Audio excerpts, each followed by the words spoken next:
Friday morning breakfast black rice dosa அப்புறம் சன்னா. லஞ்சுக்கு அவரைக்காய் பொரியல், ஒரு ஸ்நாக் கொஞ்சோண்டு கார்ன் வேக வச்சேன். டின்னர் மேக்ரோனி, அதுக்கப்புறம் கொஞ்சோண்டு பிஸ்கெட்ஸ் பண்ணி வச்சுருந்தேன் ஸ்நாக்ஸ்க்காக குழந்தைக்கு. ஸோ ஃபஸ்ட்டு சன்னா கிரேவிக்கு நான் ஒரு 5 வெங்காயம், ஒரு பெரிய தக்காளி மிக்ஸி ஜாரில் மாற்றிட்டு இஞ்சி பூண்டு அதையும் சேர்த்து எல்லாத்தையும் ஒன்றா அரைச்சிக்கிட்டேன். இது ஒரு சிம்பிள் கிரேவி. எண்ணெய் சேர்த்துட்டு நான் நல்லெண்ணெய் யூஸ் பண்ணியிருக்கேன்.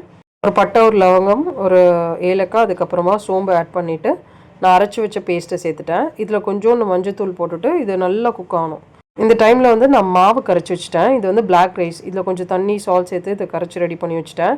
அதுக்கப்புறம் ஆஃப்டர்நூன் லஞ்சுக்கு வந்து அவரைக்காய் கொஞ்சம் வாஷ் பண்ணிவிட்டு அதையும் க்ளீன் பண்ணிகிட்டு இருந்தேன். ஒன்ஸ் இந்த தக்காளி நல்லா குக் ஆகிட்டோன்னே இதில் குழம்பு தூள் நான் ஒரு 1.5 ஸ்பூன் சேர்த்துருக்கேன்.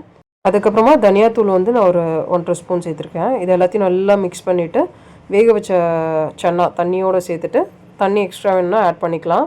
நான் கொஞ்சம் எக்ஸ்ட்ரா ஆட் பண்ணிவிட்டு இதில் கொஞ்சம் கல் உப்பு சேர்த்துட்டு வேக போடணும். அவ்வளோதான். இது வந்து சிம்பிள் கிரேவி. நான் அதுக்கு தான் அடிக்கடி வந்து தோசை, சப்பாத்திக்கெலாம் எனக்கு ஈஸியாக வேலை முடிஞ்சிடும். ஸோ இந்த மாதிரி கிரேவி வெங்காயம் தனியாக, இஞ்சி பூண்டு தனியாலாம் அரைக்க வேண்டாம். எல்லாமே ஒன்றா அரைச்சி பண்ணிவிடுவேன். ஸோ இந்த டைமில் நான் அவரைக்காவும் கொஞ்சம் கட் பண்ணி வச்சுட்டேன். கிரேவி ஒரு 8 to 9 மினிட்ஸ் நல்லா கொதிச்சோடனே ஃபைனலாக இந்த கொத்தமல்லி மட்டும் சேர்த்தேன். கஸ்தூரி மெத்தி சேர்க்கல, ஏன்னா ரைஸ்க்கு கொஞ்சம் ஆஃப்டர்நூன் தேவைப்படும்னு சொல்லிட்டு. ஸோ இது ஒரு பாத்திரத்தில் மாற்றிட்டு நெக்ஸ்ட்டு வந்து குழந்தைக்கு வந்து நான் பிரேக்ஃபாஸ்ட்டுக்கு தோசை ஊற்றி கொடுத்துட்டேன்.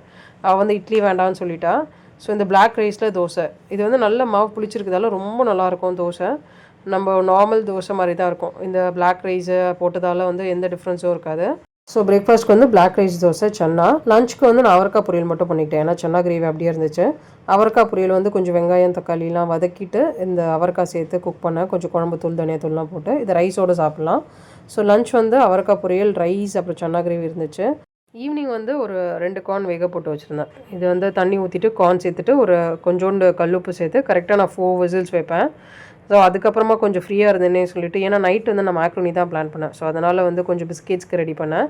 ஹனி வந்து நான் வந்து ஒரு 170 கிராம்ஸ் எடுத்திருக்கேன். இதை நல்லா பீட் பண்ணிவிட்டு பட்டர் வந்து 100 கிராம்ஸ், அதுக்கப்புறமா வந்து பட்டர், இந்த ஹனி நல்லா பீட் பண்ணிட்டோன்னே இதை டேஸ்ட் பண்ணி பாருங்கள். இதை வந்து நீங்கள் கேக்கு கூட ஒரு கோட்டிங்காக கொடுக்கலாம், ரொம்ப நல்லாயிருக்கும். நான் கொஞ்சம் வெனிலா எசன்ஸ் சேர்த்துருக்கேன். அதுக்கு பதில் நீங்கள் வந்து ஏலக்காய் தட்டி போட்டுக்கோங்க. அப்புறமா வந்து நட்ஸ் பவுடர், கொக்கோ பவுடர், கொஞ்சோண்டு சால்ட்.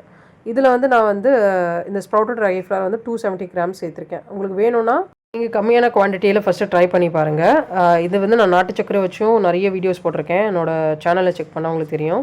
மாவு ரெடி பண்ணி வச்சுட்டு நெக்ஸ்ட்டு வந்து நான் மேக்ரோனி தான் ரெடி பண்ணேன். மேக்ரோனிக்கு கொஞ்சம் ஆயில், அதுக்கப்புறம் வெங்காயம் பூண்டு வதங்கினதுக்கப்புறமா கட் பண்ண வச்சுருக்க வெஜிடபிள்ஸ். நான் ஒரு பேக்கெட் மேக்ரோனி ஃபுல்லாக ஆட் பண்ணிவிட்டு 2.5 பேக்கெட் மேகி மசாலா யூஸ் பண்ணியிருக்கேன். ஸோ தண்ணியை பொறுத்து தான் மேகி மசாலா 3 பேக்கெட் யூஸ் பண்ணிங்கன்னா ரொம்ப காரமாக இருக்கும். ஸோ நான் வந்து தண்ணி கொஞ்சம் எக்ஸ்ட்ரா வச்சதால் 2.5 பேக்கெட் யூஸ் பண்ணேன். நீங்கள் வந்து இன்னும் நல்லா சூப்பியாக நல்லா சாப்பிட்ணும், எக்ஸ்ட்ரா நிறைய வாட்டர் வச்சுட்டு நீங்கள் யூஸ் பண்ணுறீங்கன்னா 3 பேக்கெட் யூஸ் பண்ணலாம். நீங்கள் தண்ணி இந்த மாதிரி கரெக்டாக வைக்கிறீங்கன்னா 2.5 பேக்கெட் யூஸ் பண்ணுங்கள். 3 பேக்கெட் ரொம்ப காரமாகிடும். கரெக்டாக ஒரு விசில் நம்ம குக் பண்ணால் போதும். அதுக்கப்புறம் மேக்ரோனி ரெடி. நல்லா குக்காக இருக்கும். தண்ணி வந்து மேக்ரோனி எல்லாம் முழுகிற மாதிரி வச்சுட்டா போதும். ஸோ இதுதான் தண்ணியோட அளவு. ஃபைனலாக கொஞ்சம் கொத்தமல்லி போட்டு சர்வ் பண்ண வேண்டியதுதான். ஸோ மேக்ரோனி சாப்பிட்டு முடிச்சுட்டு நான் நெக்ஸ்ட்டு வந்து இந்த பேக்கிங் தான் ஆரம்பித்தேன். ஸோ நான் இந்த மாவை வந்து ஃபஸ்ட்டு திரட்டிக்கணும். எப்போவுமே மாவோட பதம் எப்படி இருக்கணும்னா திரட்டுற மாதிரி இருக்கணும். அப்போ தான் உங்களுக்கு ஷேப் பண்ண முடியும்.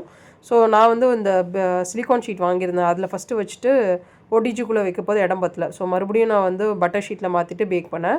ஓடிஜியை ப்ரீ ஹீட் பண்ணிவிட்டு கரெக்டாக பிஸ்கெட்ஸ் உள்ளே வச்சுட்டு 180 டிகிரிக்கு டாப் அண்ட் பாட்டம் ஃபேன் மோடில் நான் 35 மினிட்ஸ் பேக் பண்ணேன். இந்த பிஸ்கெட்ஸ் வந்து நல்லா கிறிஸ்பியாகவும் இருக்கும், அதே மாதிரி ரொம்ப ஹெல்த்தியும் கூட.